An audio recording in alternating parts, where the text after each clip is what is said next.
Hoje nós vamos dar continuidade no tema, O tema que é chamado Tudo Novo, E desse tema, hoje a gente vai falar sobre a nova busca, A busca de Deus por aqueles que um dia entregaram a sua vida em Jesus, Quando Jesus entregou a sua vida na cruz e Deus nos resgatou, e a partir daí começa uma nova busca por Deus.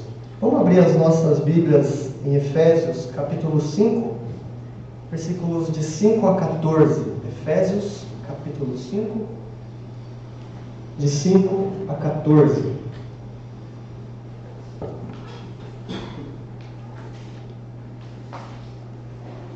Efésios, capítulo 5, versículo 5, começa assim: Porque vocês podem estar certos disto: nenhum imoral, ou impuro, ou ganancioso que é idólatra, tem herança no reino de Cristo e de Deus.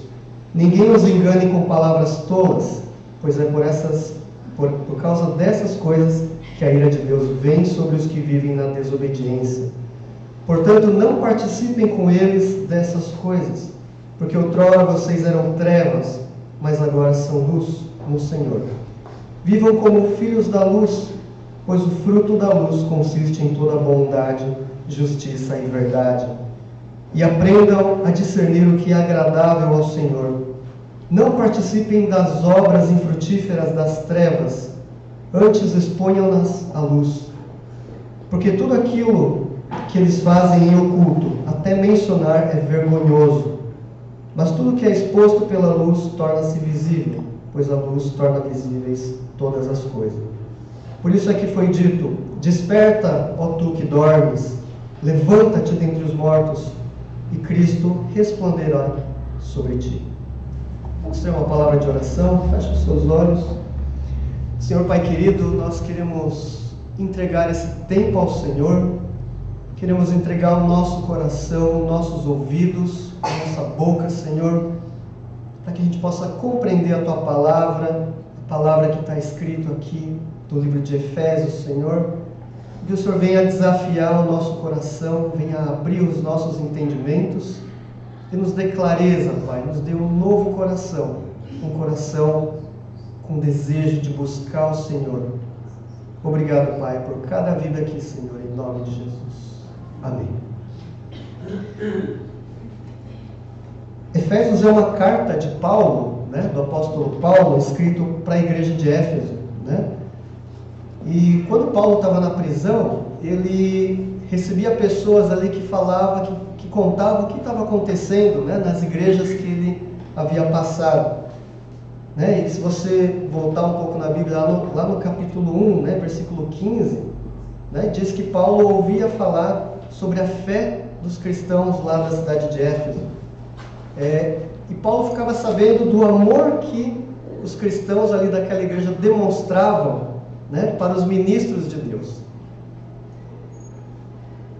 E a oração de Paulo, se você for ver lá ainda no capítulo 1, versículo 18, é que os olhos do coração deles, daquela igreja, que fossem iluminados, que eles conhecessem a esperança em Cristo. Está escrito lá: ora também para que os olhos do coração de vocês sejam iluminados, a fim de que vocês conheçam a esperança para a qual Ele os chamou, as riquezas da gloriosa herança deles nos santos. Da mesma forma como a gente cantou aqui, abre os olhos do meu coração. É o que o Paulo estava escrevendo naquela carta, falando que ele desejava isso para a igreja, para a igreja de Éfeso, que os olhos do coração pudessem ser abertos.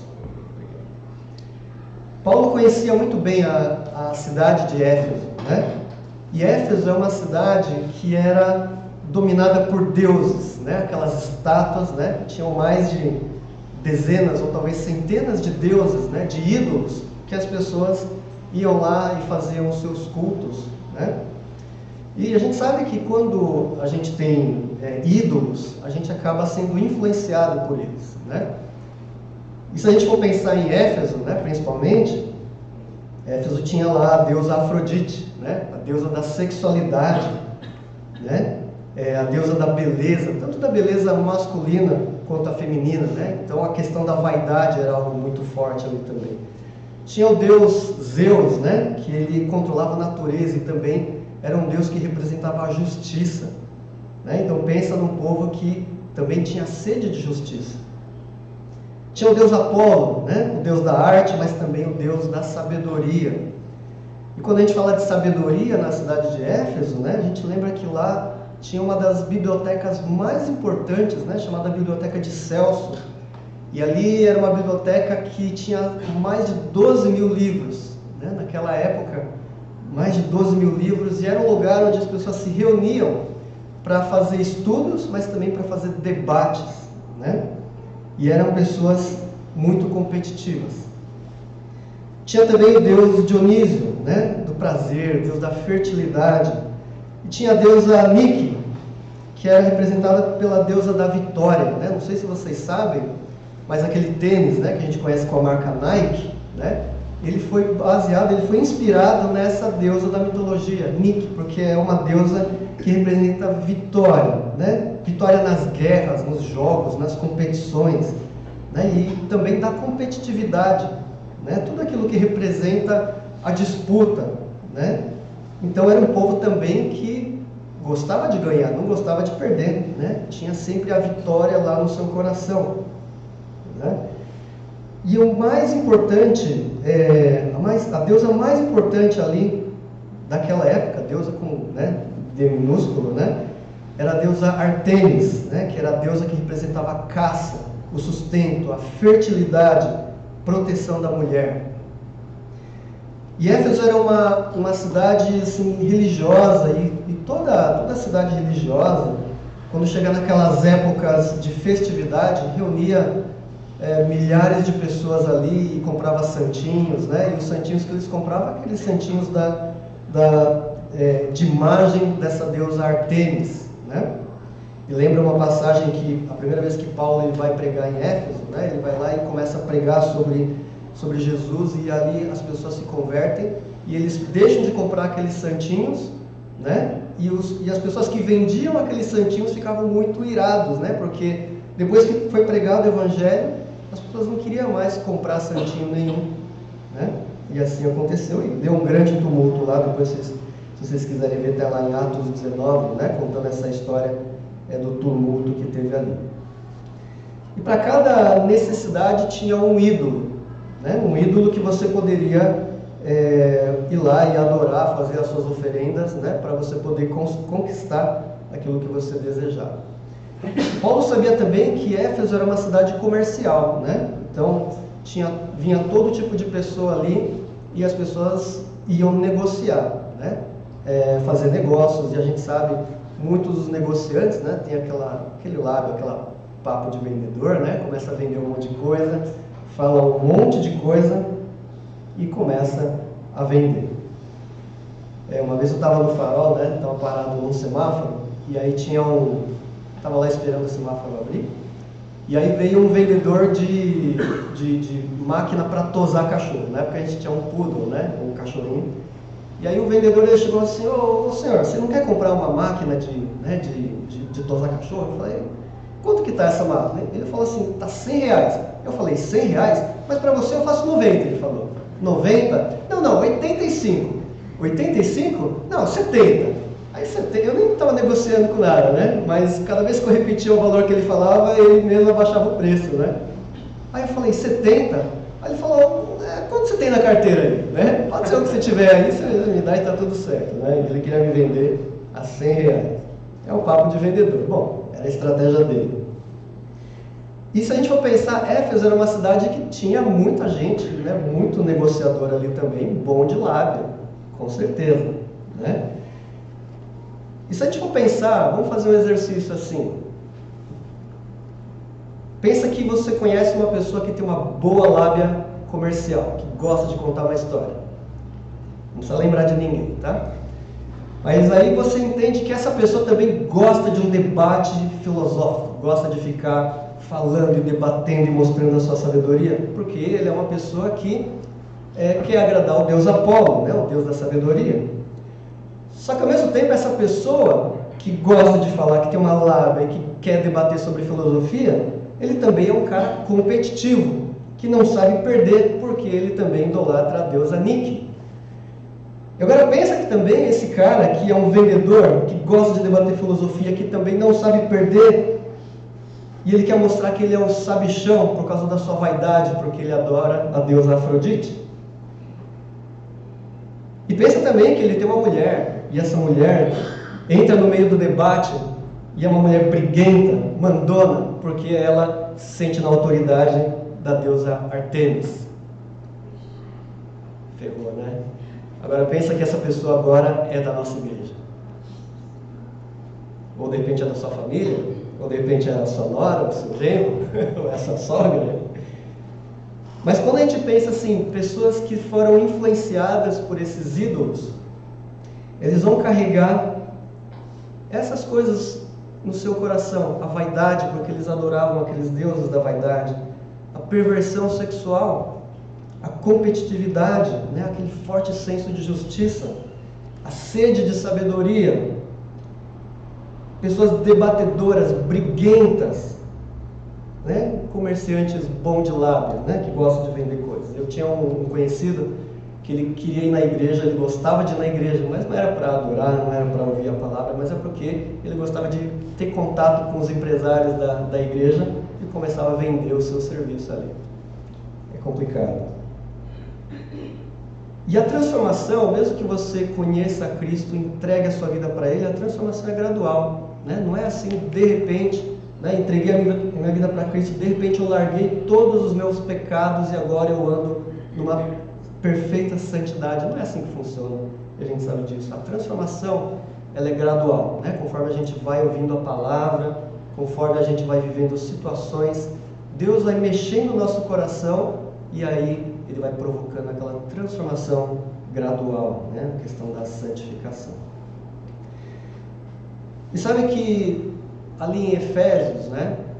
Paulo estava lá, ele chega ali e ele deixa Timóteo ali. Timóteo é um pastor novo, né? Que ele fica lá na igreja de Éfeso. E se você for ver a carta de Paulo a Timóteo, né? 1 Timóteo, pode até abrir para vocês acompanharem, né? 1 Timóteo capítulo 1, é muito interessante.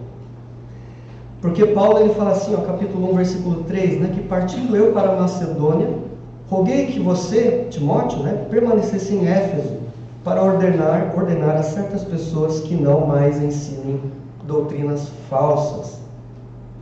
Então a gente pensa assim que Timóteo estava ali no meio daquela igreja complicada, com pessoas bastante difíceis de lidar, pessoas competitivas, né? E que também tinham muitos argumentos filosóficos, né? E é por isso que Paulo fala para Timóteo assim, Timóteo, fica aí em Éfeso para quebrar, para desconstruir essas doutrinas falsas que o pessoal está levando, né? Que o pessoal começa a ensinar dentro da igreja. E por ser pessoas competitivas também, né? Paulo ele fala assim para Timóteo no versículo 6, né? Que alguns se desviaram dessas coisas. Que coisas? As coisas de Deus, da fé.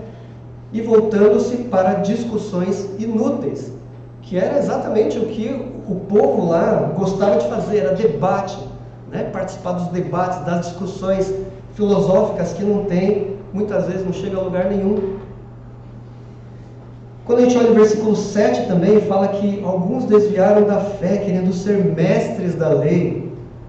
Por que eles queriam ser mestres? Porque eles tinham sede de sabedoria. E também tinha a questão da vaidade, eles queriam ter aquela vaidade de ser reconhecido como mestre, né? E Paulo ele fala para Timóteo, ó, toma cuidado com essas pessoas que querem ser mestres, eles gostam de debater, gostam de ensinar um monte de filosofia, né? E isso é perigoso para a igreja.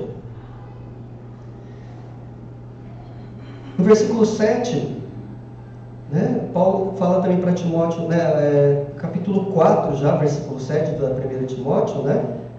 Paulo fala assim, rejeite porém as fábulas profanas e tolas e exercite-se na piedade. Porque aquela igreja era uma igreja em que tinha muita gente querendo falar, muita gente querendo debater, discutir ideias, né? E a igreja não é lugar para ficar fazendo esse tipo de discussão. Imagina se nessa igreja, né, tivesse lá o pastor e o Evaldo, né, bom de lábia, né, advogado, né, fala muito bem, e aí eles começam a fazer discussões filosóficas por exemplo, o que você pensa da dicotomia e da tricotomia, né? Você é pós ou pré-tribulacionista, né? E começa uma discussão e ninguém entende nada, não edifica a igreja, né? A igreja fica estática, não consegue crescer. E Paulo está falando para Timóteo: Timóteo, não deixa com que essas discussões tomem conta da igreja, porque a igreja não é lugar para isso. Se você quiser discutir, vai discutir nas bibliotecas, você pode discutir filosofia ali, né? Mas na igreja, não deixa com que essas pessoas se levantem para ficar fazendo um monte de questões, né? Questões que nada tem a ver com a fé. E Paulo escreve uma carta para Timóteo, alertando Timóteo, e depois Paulo escreve uma carta para a igreja, alertando a igreja, né? E a carta de Éfeso, que Paulo escreve, é uma carta muito dura, muito incisiva, né? Ele aponta diretamente no pecado que era cometido ali, que ele percebia, né? Justamente por causa dessa cultura, dessa bagagem cultural que aquele povo, né, daquela cidade carregava. E quando a gente volta lá em Efésios, né, no livro de Efésios capítulo 1, né, versículo 17, Paulo fala assim: peço que o Deus do nosso Senhor Jesus, o glorioso Pai, dê a vocês espírito de sabedoria e de revelação no pleno conhecimento dele. A vontade de Paulo para aquela igreja é que a igreja encontrasse a sabedoria e a revelação, mas não a sabedoria dessas que poderia ser encontrada em bibliotecas, né, no meio das discussões, dos debates, mas a sabedoria que ia entrar no coração do povo conforme eles iam conhecendo a palavra de Deus. E aí, olha, agora a gente pode entrar no versículo 5 e 6, né, do capítulo 5 de Efésios, do texto que a gente leu. Paulo ele fala algo bem duro, né, para aquela igreja. Ele diz assim: porque vocês podem estar certos disso, nenhum imoral ou impuro ou ganancioso que é idólatra tem herança no reino de Cristo e de Deus. Ninguém os engane com palavras tolas, pois é por causa dessas coisas que a ira de Deus vem sobre os que vivem na desobediência. Paulo está dando já uma orientação muito clara: não viva nesses pecados imorais, né, nessa ganância, né, porque isso não agrada a Deus. E Deus, além disso, vai se irar contra vocês. E aí eles poderiam perguntar: mas por que a gente não pode cometer esses pecados, sendo que essas coisas são coisas naturais da nossa vivência, daquilo que a gente trouxe de bagagem por causa dos ídolos que a gente sempre acreditou? E aí no versículo 8, Paulo diz assim: porque outrora vocês eram trevas, mas agora são luz no Senhor. Vivam como filhos da luz. Quando a gente ouve falar sobre trevas, né? Trevas significa escuridão, né? Quando você tem uma visão obscura, ou quando você fecha os olhos, você vai ver nada, né? Você vai ver trevas, não tem visão ali. É como você andar numa sala escura, né? A sala está escura, se você estiver andando, você tropeça, né? Você chuta aqui e ali com o seu dedinho, né? Bate a cabeça na porta, cai no chão, faz barulho, né? Às vezes eu estou em casa lá assim, dormindo à noite, né? E de madrugada eu levanto para, às vezes, tomar água ou ir no banheiro, e aí eu não quero acender a luz para não incomodar a patroa, né? E aí eu estou lá aqui naquela escuridão e saio batendo em tudo, né? Às vezes eu não quero fazer barulho e tropeço em alguma coisa e derruba, aí começa a fazer barulho e ela já acorda brava comigo, né? Vai acordar as crianças, eu começo a tomar bronca ali no meio da madrugada. Mas é porque está escuro, a gente não está enxergando nada, né? E essa é uma característica de quem anda nas trevas, né? Você tropeça em tudo, você bate em tudo, né? Você se machuca outra pessoa, incomoda os outros. Essa é uma vida de trevas, né? Quando vem visita em casa, né? A gente pega lá, a visita liga e fala: estou indo visitar vocês. A gente vai lá e faz uma limpa em casa e pega, joga tudo dentro do guarda-roupa, dentro do baú, esconde tudo e deixa lá escondido, e quando recebe a visita a gente fala: não repara na bagunça, né? E a gente deixa as coisas tudo, aquilo que a gente quer esconder, a gente deixa no lugar para ninguém ver. Essa é uma representação de trevas, né? E uma vida em trevas é uma vida em que você tem pecados ocultos, né? Coisas ocultas dentro do seu coração, né? Aquilo que você não confessou para Deus aquilo que você não colocou diante de Deus, aquilo ali fica oculto, fica guardado dentro de você e muitas vezes fica te consumindo, né? E fica muitas vezes conduzindo a sua vida, as decisões da sua vida.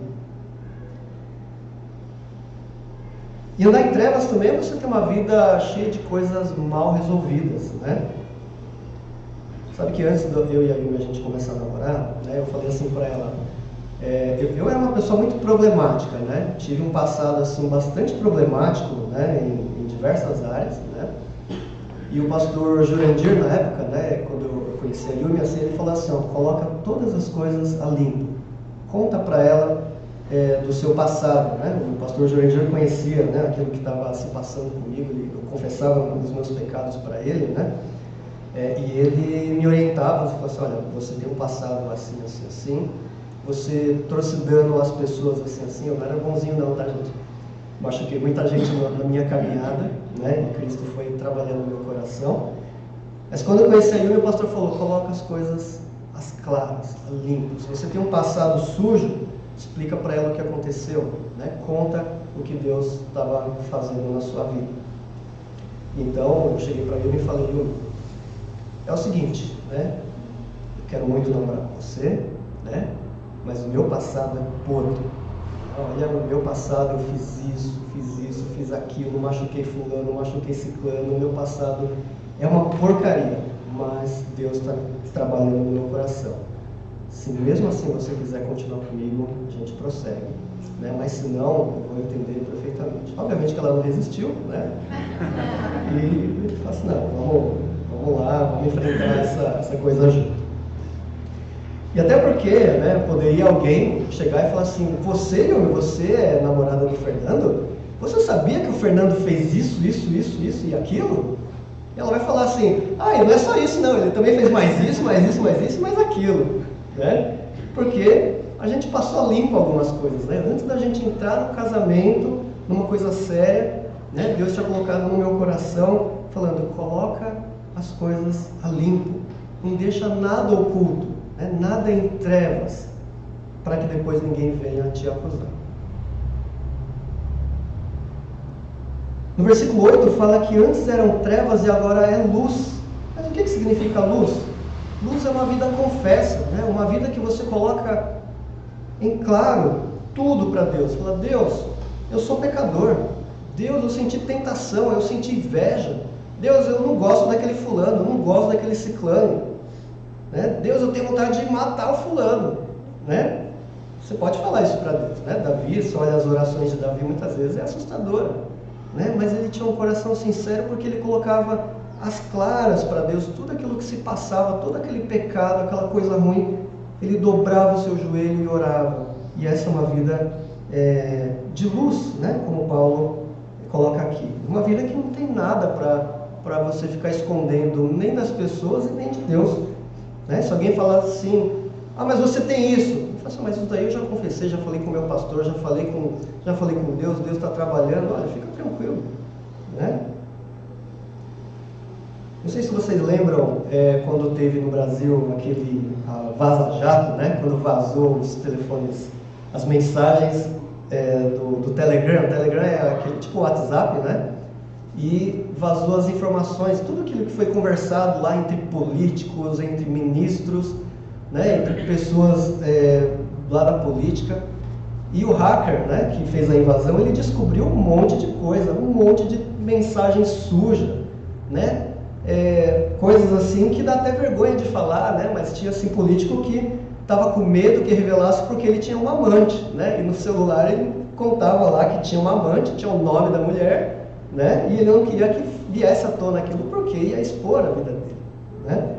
O celular é um problema, né? Se vazasse as informações do seu celular, né? O que ia acontecer? Se o hacker fosse lá, entrasse e começasse a divulgar para o mundo inteiro aquilo que você acessa, aquilo que você fala, como você fala, com quem você fala, por que você fala, né? Talvez você ficaria com vergonha, né? Eu até ficaria com vergonha de algumas coisas que eu converso aqui, né? Dos meus pecados que eu confesso aqui para o pastor, né? Para o outro pastor lá da outra igreja também, né? E a gente conversa. Mas, né? Se a gente fosse olhar, se Deus fosse tirar um raio-x do nosso celular ou do nosso coração, o que ele ia ver? Né? Uma vida em trevas, um monte de coisa oculta, ou ele ia ver e falar assim, não, isso daqui que ele está falando, eu já estou sabendo, né? Eu já estou tratando isso daqui no coração dele. Né? Não há porque alguém queria acusar ele por causa disso. É interessante essa questão da luz, né? Porque quando a gente tinha comprado um apartamento, aí a gente ia fazer a cozinha, né? E eu gostava de uma cozinha branca, né? Com piso branco, móveis brancos, né? Tudo branco na cozinha. Só que, você sabe, né? Se cair um fio de cabelo ali, você vai perceber, né? E a minha esposa que tem mania de limpeza, né? Ela ia ver aquele cabelo e ela ia querer limpar a casa inteira por causa daquele cabelo, né? Então eu falei, então vamos ter que colocar um piso de uma outra cor, né? Porque o branco ele reflete mais a luz e ali tudo que você consegue, tudo que aparece ali você consegue ver, né? Igual uma privada também, né? Você faz uma privada branca, se você vê que está branquinho, limpinho, porque está limpo, né? Agora se você vê uma privada lá que ela já é meio marrom, com tonalidade de verde, né? Se às vezes está suja, às vezes está limpa, você não vai saber, né? Mas é uma vida, está falando de uma vida que tem tudo às claras, né? E quando a gente vê que no versículo 8 fala assim, que agora vocês são luz no Senhor, ele está dizendo que Cristo, ele colocou essa luz sobre você. Ele colocou essa luz, que é uma luz que faz com que apareça tudo que está dentro do seu coração. Seja coisa boa, seja coisa ruim, ele vai expor isso daí e vai começar a tratar e vai limpar. Desde do profeta Isaías, né, bem antigamente, Isaías já falava assim que o povo que caminhava em trevas viu grande luz, né? E sobre os que viviam na terra da sombra da morte raiou uma luz. E essa luz é Jesus. Jesus que ele vem e começa a colocar luz sobre a nossa vida e começa a expor muitas vezes aquilo que não agrada a Deus. Capítulo 2 de Efésios, né, 4 e 5 diz assim: todavia Deus, que é rico em misericórdia, pelo grande amor com que nos amou, deu-nos vida com Cristo, quando ainda estávamos mortos em transgressões, e pela graça vocês são salvos. Né? Então, quando fala assim que agora nós somos luz no Senhor, é porque o Senhor ele veio e nos trouxe essa luz, né? Para a gente poder caminhar com Deus. Deus nos transporta, né, das trevas para a luz, né? Eu achei interessante, eu li a segunda carta de Paulo, né, à igreja de Coríntios, né, no capítulo 4, versículo 6, diz assim que: pois Deus que disse, das trevas resplandeça a luz, Ele mesmo brilhou em nossos corações para a iluminação do conhecimento da glória de Deus na face de Cristo. Nós resplandecemos a glória de Deus. Se Deus jogar uma luz em cima de você, o que vai resplandecer? Vai ser uma vida que desonra a Deus? Ou vai resplandecer a glória de Deus? Né? Esse é um dilema que a gente tem que carregar diariamente, né? Das coisas que a gente faz, das nossas atitudes, né? E em Efésios ainda fala assim, no capítulo 5, versículo 11, né? Não participem das obras infrutíferas das trevas, né? E uma vida de trevas é uma vida que produz frutos também de trevas. Né? E por isso que Paulo fala assim: exponha todas as coisas à luz. E ele diz que é vergonhoso, né, quando você começa a mostrar tudo aquilo que está no nosso coração e que é pecaminoso. Dá vergonha, né? Paulo está falando que dá até vergonha de falar sobre essas coisas. Então, se você olha o que era o povo naquela época, né, de Éfeso, uma vida cheia de prostituição, cheia de coisas nojentas que, assim, Paulo diz que dá vergonha, é vergonhoso. Né? Da mesma forma como a nossa vida, se ela é exposta, muitas vezes a gente vai sentir vergonha de muita coisa. Né? Agora o versículo 14 é algo muito interessante, que ele diz assim: por isso é que foi dito, desperta, ó tu que dormes, levanta-te dentre os mortos, e Cristo resplandecerá sobre ti. Desperta, né? Acorda. ressuscita, né? Essa palavra desperta, mesmo quando foi usado para Jesus quando ele ressuscitou, né, no terceiro dia. Desperta, acorda, levanta daí, né? Você está morto, acorda. E é aquele momento na nossa vida em que você está cometendo um pecado e te dá um clique.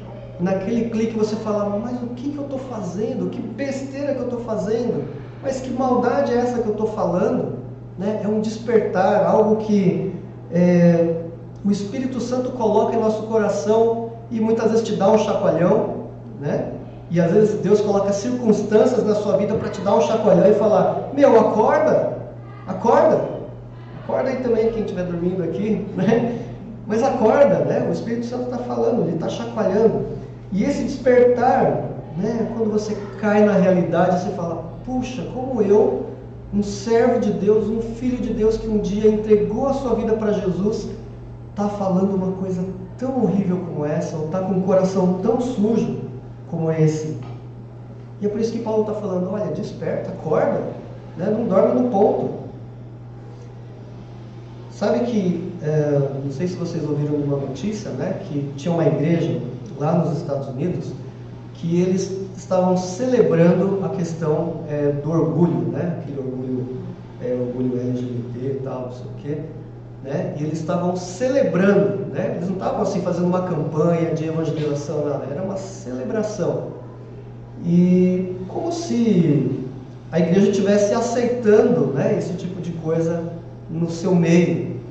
E aí então saiu na notícia, né, que no dia seguinte algo aconteceu, não sei se foi um raio, alguma coisa aconteceu que a igreja pegou fogo, foi incendiada, e tem um vídeo da igreja lá, ela despencando, caindo tudo ali. Como se Deus estivesse falando, eu não aprovo isso, acorda, né? Se você vê em Apocalipse, né, quando é escrita a carta para a igreja de Éfeso, né? Deus também Jesus ele coloca que se você não se arrepender, algo vai acontecer. E é algo que justamente vai fazer você acordar. Né? Aquele velho ditado, né? Se não é pelo amor, vai ser pela dor. Né? E me faz lembrar também daquela passagem da parábola do filho pródigo. Né? O filho pródigo é aquele filho mais novo que vendeu, que pediu a herança para o seu pai, a herança, sendo que o pai ainda estava vivo. Né? Ele pega a herança do pai e vai gastar com as prostituições, né? com as coisas que davam prazer. E quando o dinheiro acaba, ele sente fome e ele quer comer e ele começa a disputar a comida dos porcos. Né? E aí ele está lá tentando pegar a comida dos porcos e naquele momento dá um clique na cabeça dele e ele fala, mas espera aí, os empregados do meu pai comem num banquete e eu estou mendigando para comer a comida de um porco, né? Aquele clique, né? Aquela virada de chave que aconteceu na vida desse garoto, e aí então ele se arrependeu e retomou o seu caminho, voltou para a casa do seu pai, né? E é assim que muitas vezes Deus faz na nossa vida. Às vezes a gente está levando a nossa vida numa boa, né? Como se tudo tivesse correndo bem, você está lá com o seu pecadinho de estimação, né? Como se fosse um cachorrinho que você leva todos os dias para passear, né? Mas na verdade é um pecado que Deus está falando, olha, eu não aprovo isso, eu não gosto disso que você faz, disso que você fala. Aí você fala, ah Deus, mas eu cresci assim, eu sou assim, é assim mesmo, a minha vida é desse jeito. E Deus está falando, olha, não é isso que eu quero para você. Vou te dar um chacoalhão, né? Ele vai lá e te dá um chacoalhão e você dá um clique e acorda. E o que Paulo está falando aqui é assim, desperta, acorda, né? Sai desse momento da inércia de ficar alimentando o seu pecado, né? De ficar caminhando nisso, porque isso desagrada a Deus. Isso não agrada a Deus, mas ofende ao coração de Deus.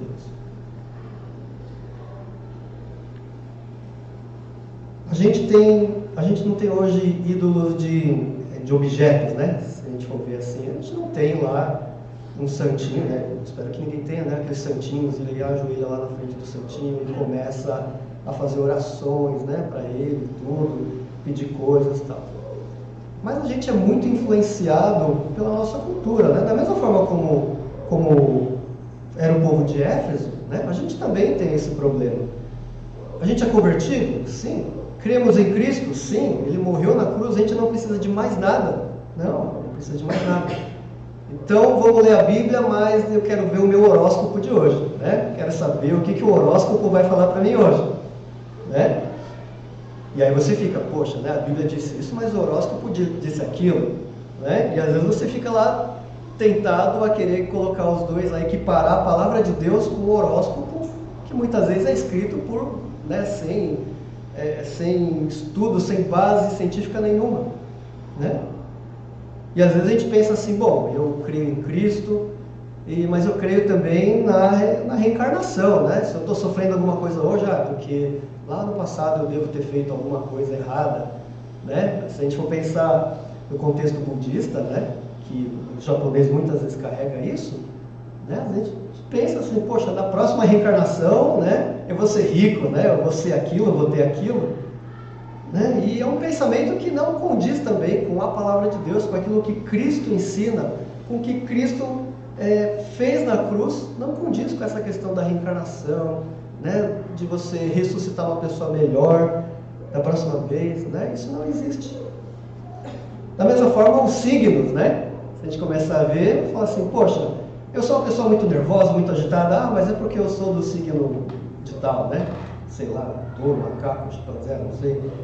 Né? Mas é porque o meu signo tal, e isso também não tem nada a ver com Bíblia, isso não tem nada a ver com o sacrifício de Jesus na cruz, né? E Santinho da Sorte, né? Ou espada de São Jorge, né? Então a gente fala, vou colocar uma espada de São Jorge atrás da minha porta porque, enfim, eu não sei porque também eles colocam, né?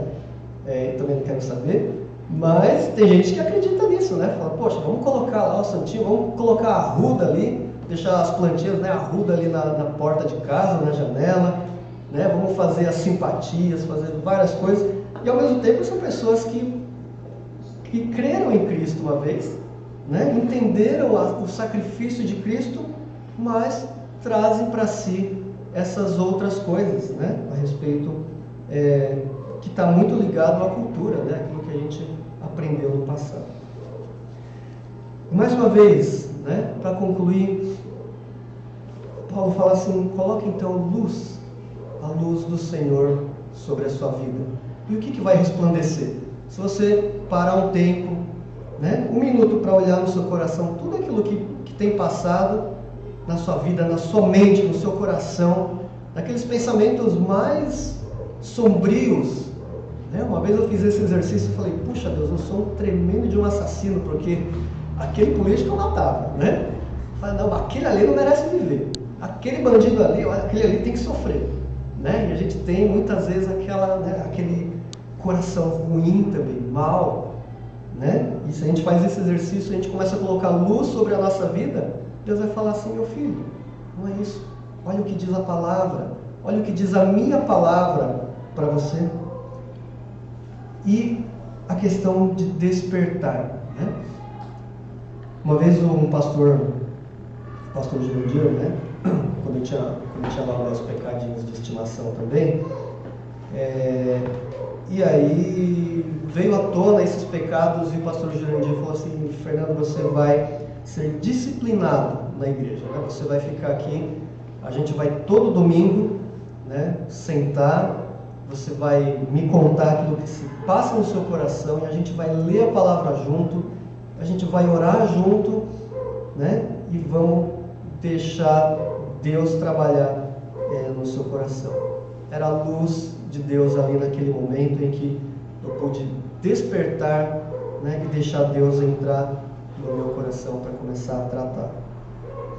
E que a nossa vida como cristãos, né, quando a gente diz que nós somos crentes em Cristo, a gente não pode falar que nós somos cristãos não praticantes, né? Esses dias eu perguntei para um amigo meu, eu falei, você é o quê? Ele falou assim, eu sou católico mais, né? Como é que é ser católico mais ou menos praticante? Eu falei, você acredita na palavra de Deus, na Bíblia que é a palavra de Deus? Ele falou, acredito, mas não acredito, né? Mas se você crê que Cristo ressuscitou dentre os mortos, ele falou, eu creio que ele morreu, mas que ele ressuscitou, não, mas eu sou cristão, né? Eu falei, caramba, né?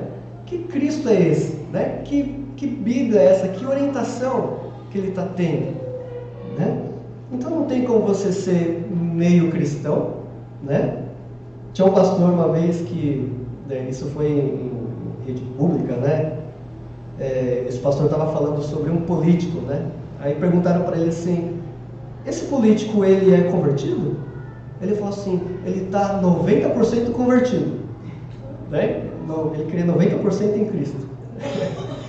Eu não sei se dá para ser 90% convertido, né? Se dá para ser 30%, 99%. Mas o nosso desejo é de querer ser 100% de Deus, né? 100% íntegro naquilo que a palavra de Deus, no que a Bíblia nos coloca.